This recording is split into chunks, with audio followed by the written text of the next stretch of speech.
নমস্কার, বৃষ্টি ও গল্প চ্যানেলে আপনাদের সকলকে অনেক অনেক স্বাগত। আশা করি সবাই খুব ভালো আছেন এবং অনেক অনেক বই পড়ছেন। আজকের গল্প রবীন্দ্রনাথ ঠাকুরের লেখা দেনা পাওনা। গল্পটি শেষ অবধি শোনার জন্য অনুরোধ রইল। গল্প পাঠ ভালো লাগলে চ্যানেলটি সাবস্ক্রাইব করে পাশে থাকবেন। শুরু হচ্ছে রবীন্দ্রনাথ ঠাকুরের লেখা দেনা পাওনা। 5 ছেলের পর যখন এক কন্যা জন্মিল, তখন বাপ মায়ে অনেক আদর করিয়া তাহার নাম রাখিল নিরুপমা। এ গোষ্ঠীতে এমন শৌখিন নাম ইতিপূর্বে কখনো শোনা যায় নাই। প্রায় ঠাকুর দেবতার নামই প্রচলিত ছিল। গণেশ, কার্তিক, পার্বতী তাহার উদাহরণ। এখন নিরুপমার বিবাহের প্রস্তাব চলিতেছে। তাহার পিতা শ্যামসুন্দর মিত্র অনেক খোঁজ করেন, কিন্তু পাত্র কিছুতেই মনের মতন হয় না। অবশেষে মস্ত এক রায়বাহাদুরের ঘরের একমাত্র ছেলেকে সন্ধান করিয়া বাহির করিয়াছেন। উক্ত রায়বাহাদুরের পৈতৃক বিষয়াশয় যদিও অনেক হ্রাস হইয়া আসিয়াছে, কিন্তু বনেদি ঘর বটে। বরপক্ষ হইতে 10,000 টাকা পণ এবং বহুল দান সামগ্রী চাহিয়া বসিল। রামসুন্দর কিছু মাত্র বিবেচনা না করিয়া তাহাতেই সম্মত হইলেন। এমন পাত্র কোনো মতে হাতছাড়া করা যায় না। কিছুতেই টাকার জোগাড় আর হয় না। বাধা দিয়া বিক্রয় দিয়া অনেক চেষ্টাতেও 6,7 বাকি রহিল। এদিকে বিবাহের দিন নিকট হইয়া আসিয়াছে। অবশেষে বিবাহের দিন উপস্থিত হইল। নিতান্ত অতিরিক্ত সুদে একজন বাকি টাকাটা ধার দিতে স্বীকার করিয়াছিল, কিন্তু সময়কালে সে উপস্থিত হইল না। বিবাহ সভায় একটা তুমুল গোলযোগ বাঁধিয়া গেল। রামসুন্দর আমাদের রায়বাহাদুরের হাতে পায়ে ধরিয়া বলিলেন, শুভকার্য সম্পন্ন হইয়া যাক, আমি নিশ্চয়ই টাকাটা শোধ করিয়া দিব। রায়বাহাদুর বলিলেন, টাকা হাতে না পাইলে বর সভাস্থ করা যাইবে না। এই দুর্ঘটনায় অন্তঃপুরে একটা কান্না পড়িয়া গেল। এই গুরুতর বিপদের যে মূল কারণ, সে চেলি পড়িয়া গহনা পড়িয়া কপালে চন্দন লেপিয়া চুপ করিয়া বসিয়া আছে। শ্বশুরকুলের প্রতি যে তাহার খুব একটা ভক্তি কিংবা অনুরাগ জন্মিতেছে, তাহা বলা যায় না। ইতিমধ্যে একটা সুবিধা হইল। বর সহসা তাহার পিতৃদেবের অবাধ্য হইয়া উঠিল। সে বাপকে বলিয়া বসিল, কেনা বেচা দরদামের কথা আমি বুঝি না, বিবাহ করিতে আসিয়াছি, বিবাহ করিয়া যাইব। বাপ যাহাকে দেখিল তাহাকেই বলিল, দেখেছেন মশাই, আজকালকার ছেলেদের ব্যবহার। 2-1 প্রবীণ লোক ছিল, তাহারা বলিল, শাস্ত্র শিক্ষা নীতিশিক্ষা একেবারেই নাই, কাজেই বর্তমান শিক্ষার বিস্ময় ফল নিজের সন্তানের মধ্যে প্রত্যক্ষ করিয়া রায়বাহাদুর হতদম্ব হইয়া বসিয়া রইলেন। বিবাহ এক প্রকার বিষণ্ণ নিরানন্দভাবে সম্পন্ন হইয়া গেল। শ্বশুরবাড়ি যাইবার সময় নিরুপমাকে বুকে টানিয়া লইয়া বাপ তার চোখের জল রাখিতে পারিলেন না। নীরু জিজ্ঞেস করিল, তারা কি আর আমাকে আসতে দেবে না বাবা? রামসুন্দর বলিলেন, কেন আসতে দেবে না মা, আমি তোমাকে নিয়ে আসব। রামসুন্দর প্রায়ই মেয়েকে দেখিতে যান, কিন্তু বেহাই বাড়িতে তার কোনো প্রতিপত্তি নাই। চাকরগুলো পর্যন্ত তাহাকে নিচু নজরে দেখে। অন্তঃপুরের বাইরে একটা স্বতন্ত্র ঘরে 5 মিনিটের জন্য কোনোদিন বা মেয়েকে দেখিতে পান, কোনোদিন বা দেখিতে পান না। কুটুম্বগৃহে এমন করিয়া অপমান তো সহা যায় না। রামসুন্দর স্থির করিলেন, যেমন করিয়া হোক টাকাটা শোধ করিয়া দিতে হইবে। কিন্তু যে ঋণ ভার কাঁধে চাপিয়াছে, তাহারই ভার সামলানো দুঃসাধ্য। খরচপত্রের অত্যন্ত টানাটানি পড়িয়াছে এবং পাওনাদারদের দৃষ্টিপথ এড়াইবার জন্য সর্বদাই নানা রূপ হীন কৌশল অবলম্বন করিতে হইতেছে। এদিকে শ্বশুরবাড়ি উঠিতে বসিতে মেয়েকে খোঁটা লাগাইতেছে। পিতৃগৃহের নিন্দা শুনিয়া ঘরে দ্বার দিয়া অশ্রু বিসর্জন তাহার নিত্যক্রিয়ার মধ্যে দাঁড়িয়াছে। বিশেষত শাশুড়ির আক্রোশ আর কিছুতেই মেটে না। যদি কেহ বলে, আহা কি শ্রী, বউয়ের মুখখানা দেখিলে চোখ জুড়াইয়া যায়। শাশুড়ি ঝংকার দিয়া উঠিয়া বলে, শ্রী তো ভারী, যেমন ঘরের মেয়ে তেমনি শ্রী। এমনকি বউয়ের খাওয়া পড়ারও যত্ন হয় না। যদি কোনো দয়াপরতন্ত্র প্রতিবেশিনী কোনো ত্রুটির উল্লেখ করে, শাশুড়ি বলে, ওই ঢের হয়েছে। অর্থাৎ বাপ যদি পুরো দাম দিত, মেয়ে পুরো যত্ন পাইত। সকলেই এমন ভাব দেখায় যেন বধূর এখানে কোনো অধিকার নাই, ফাঁকি দিয়া প্রবেশ করিয়াছে। বোধহয় কন্যার এই সকল অনাদর এবং অপমানের কথা বাপের কানে গিয়া থাকিবে। তাই শ্যামসুন্দর অবশেষে বসত বাড়ি বিক্রয়ের চেষ্টা করিতে লাগিলেন। কিন্তু ছেলেদের যে গৃহহীন করিতে বসিয়াছেন, সে কথা তাহাদের নিকট হইতে গোপনে রাখিলেন। স্থির করিয়াছিলেন বাড়ি বিক্রয় করিয়া সেই বাড়ি ভাড়া লইয়া বাস করিবেন। এমন কৌশলে চলিবেন যে তাহার মৃত্যুর পূর্বে এ কথা ছেলেরা জানিতে পারিবে না। কিন্তু ছেলেরা জানিতে পারিল। সকলে আসিয়া কাঁদিয়া পড়িল। বিশেষত বড় তিনটি ছেলে বিবাহিত এবং তাহাদের কারোরও বা সন্তান আছে। তাহাদের আপত্তি অত্যন্ত গুরুতর হইয়া দাঁড়াইল। বাড়ি বিক্রয় স্থগিত রইল।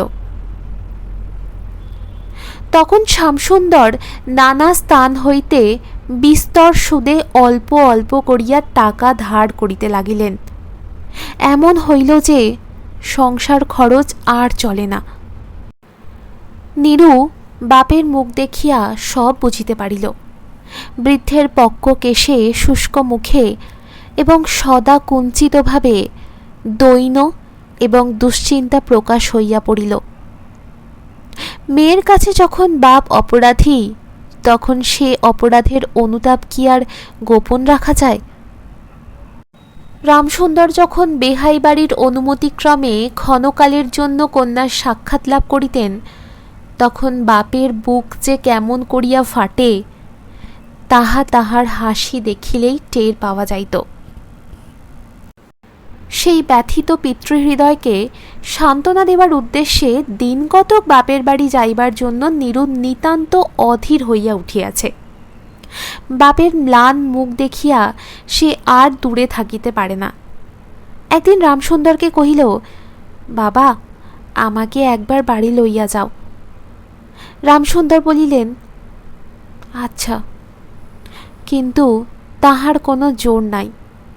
নিজের কন্যার উপরে পিতার যে স্বাভাবিক অধিকার আছে, তাহা যেন পণের টাকার পরিবর্তে বন্ধক রাখিতে হইয়াছে।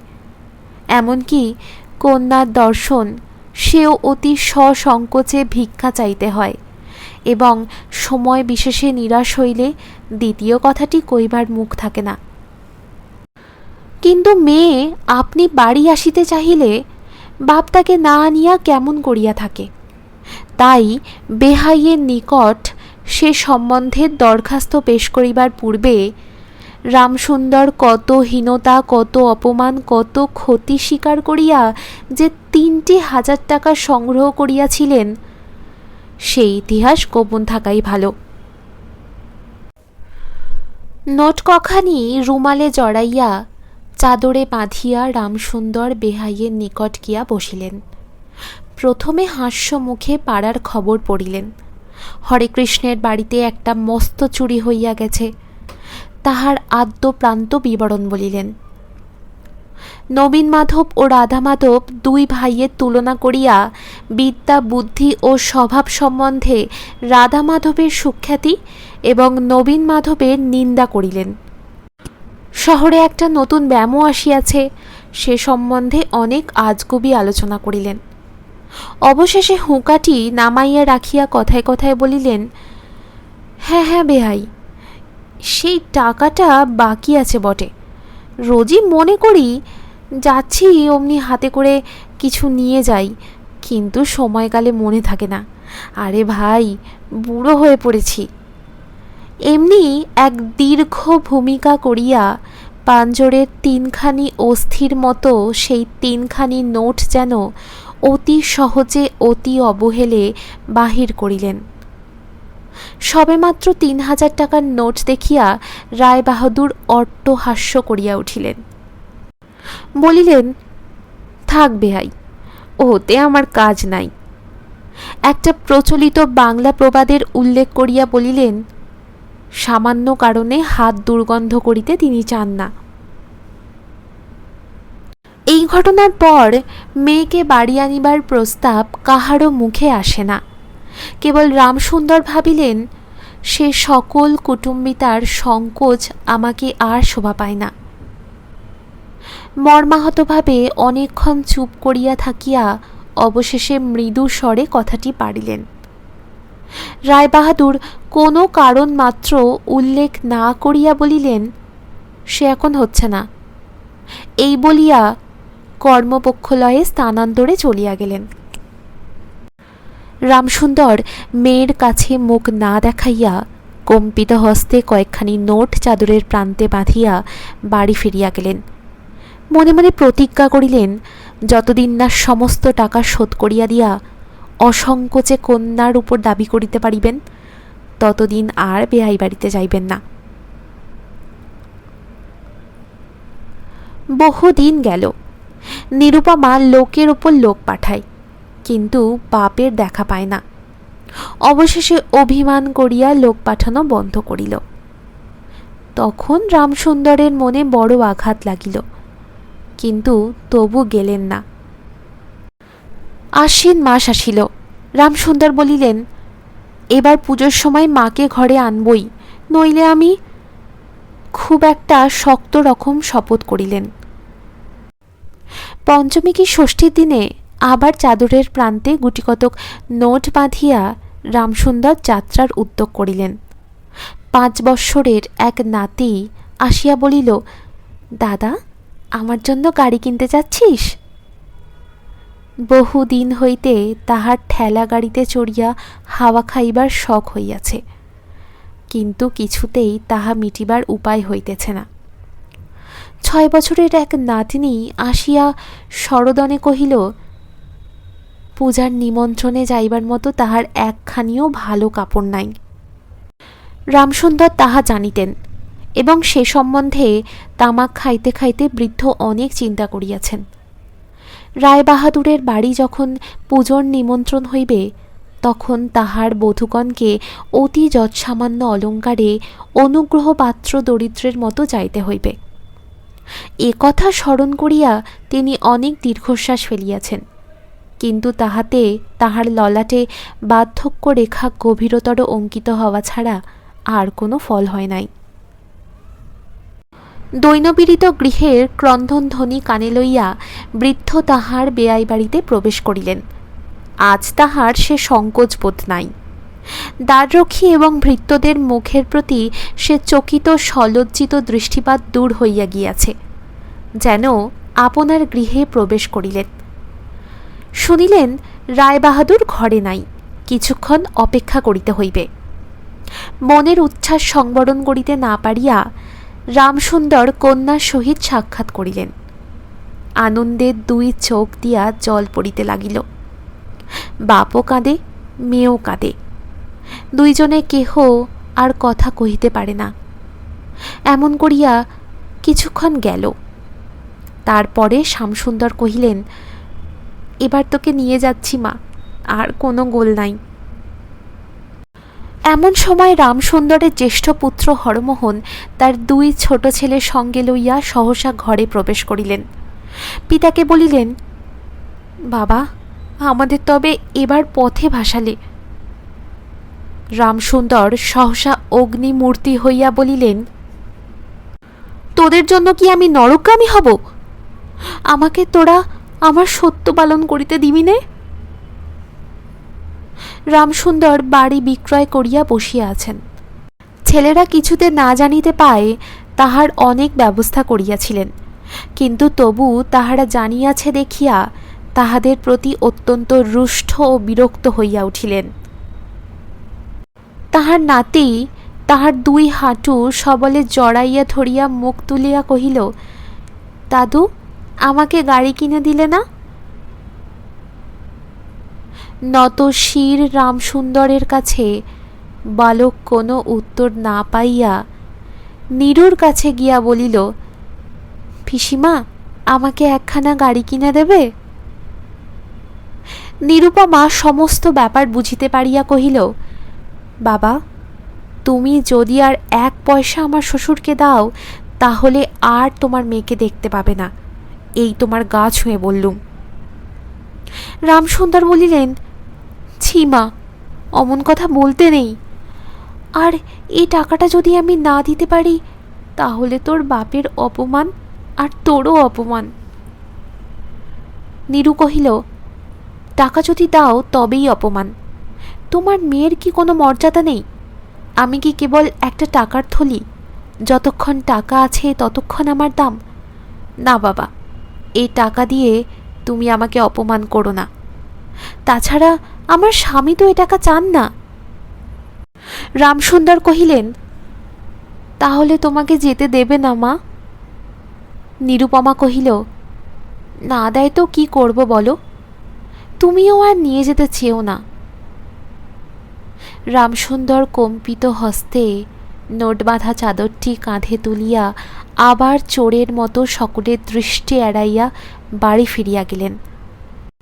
কিন্তু রামসুন্দর এই যে টাকা নিয়াছিলেন এবং কন্যার নিষেধে সে টাকা না দিয়াই চলিয়া গিয়াছেন, সে কথা গোপন রহিল না। কোনো স্বভাব কৌতূহলী দ্বার লগ্ন কর্ণদাসী নীরুর শাশুড়িকে এই খবর দিল। শুনিয়া তাহার আর আক্রোশের সীমা রহিল না।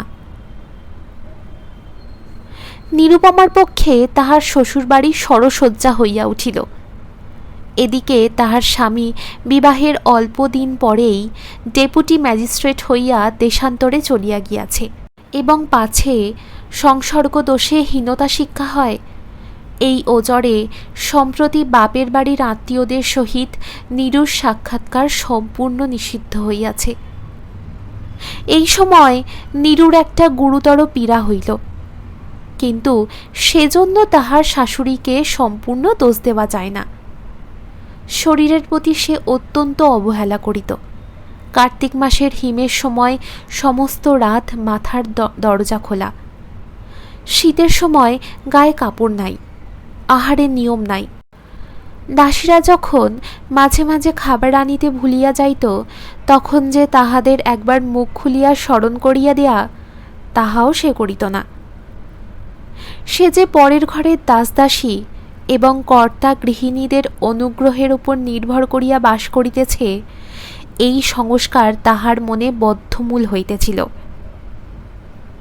কিন্তু এরূপ ভাবাটাও শাশুড়ির সহ্য হইত না। যদি আহারের প্রতি বধূর কোনো অবহেলা দেখিতেন, তবে শাশুড়ি বলিতেন, নবাবের বাড়ির মেয়ে কি না, গরিবের ঘরের অন্ন ওর মুখে রোচে না। কখনো বা বলিতেন, দেখো না একবার, ছিঁড়ি হচ্ছে দেখো না, দিনে দিনে যেন পোড়া কাঠ হয়ে যাচ্ছে। রোগ যখন গুরুতর হইয়া উঠিল, তখন শাশুড়ি বলিলেন, ওর সমস্ত ন্যাকামি। অবশেষে একদিন নীরু সবিনয়ে শাশুড়িকে বলিল, বাবাকে আর আমার ভাইদের একবার দেখব মা। শাশুড়ি বলিলেন, কেবল বাপের বাড়ি যাইবার ছল। কেহ বলিলে বিশ্বাস করিবে না, যেদিন সন্ধ্যার সময় নীরুর শ্বাস উপস্থিত হইল, সেদিন প্রথম ডাক্তার দেখিল, এবং সেদিন ডাক্তারের দেখা শেষ হইল। বাড়ির বড় বউ মরিয়াছে। খুব ধুম করিয়া অন্ত্যেষ্টি ক্রিয়া সম্পন্ন হইল। প্রতিমা বিসর্জনের সমারোহ সম্বন্ধে জেলার মধ্যে রায়চৌধুরীদের যেমন লোকবিখ্যাত প্রতিপত্তি আছে, বড় বউয়ের সৎকার সম্বন্ধে রায় বাহাদুরের তেমনি একটা খ্যাতি রটিয়া গেল। এমন চন্দনকাষ্ঠের চিতা এই মুলুকে কেহ কখনো দেখে নাই। এমন ঘটা করিয়া শ্রাদ্ধ কেবল রায় বাহাদুরের বাড়িতেই সম্ভব এবং শোনা যায়। ইহাতে তাদের কিঞ্চিত ঋণ হইয়াছিল। শ্যামসুন্দরকে সান্ত্বনা দিবার সময় তাহার মেয়ের যে কিরূপ মহা সমারোহে মৃত্যু হইয়াছে সকলেই তার বহুল বর্ণনা করিল। এদিকে ডেপুটি ম্যাজিস্ট্রেটের চিঠি আসিল। আমি এখানে সমস্ত বন্দোবস্ত করিয়া লইয়াছি, অতএব অবিলম্বে আমার স্ত্রীকে এখানে পাঠাইবে। রায়বাহাদুরের মহিষী লিখিলেন, বাবা, তোমার জন্যে আরেকটি মেয়ের সম্বন্ধ করিয়াছি, অতএব অবিলম্বে ছুটি লইয়া এখানে আসিবে। এবারে 20,000 টাকা পণ এবং হাতে হাতে আদায়।